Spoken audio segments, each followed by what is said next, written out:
And welcome in to the NESN Digital Studio. Courtney Cox here alongside with Nick Goss, and we've talked about NBA a lot today, but we haven't touched on the NHL. Obviously a lot going on there. Right now I want to discuss Kevin Shattenkirk going to the Rangers from the Capitals.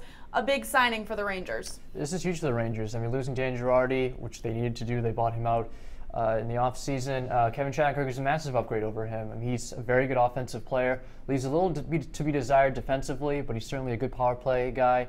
Moves the puck really well, can help you in a transition game. Great shot from the point, quality playmaker.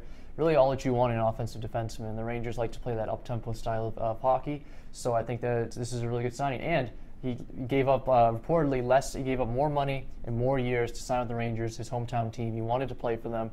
So to get that kind of talent at not a bargain price, but a lesser price than expected is a pretty good get for the Rangers. Well, and it's also interesting. I mean, that is great. A guy coming home, and obviously he's probably a Rangers fan since he grew up watching that team.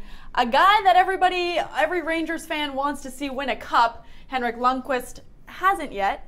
They're saying with Kevin Shattenkirk that this is the year for the Rangers. I mean, New York fans say this all the time, but what do you think about that? Well, you never know. The Nashville Predators were not expected to reach the Stanley Cup final this True. season. The Pittsburgh Penguins won back-to-back Stanley Cups. That hadn't happened since the late 90s. So you really never know in the NHL. Henrik Lundqvist always gives you a chance to win. And, adding Shattenkirk is huge for them. And let's remember that they had over 100 points last season, and they still finished fourth in that division. So they do have a really good team. They have a pretty good coach.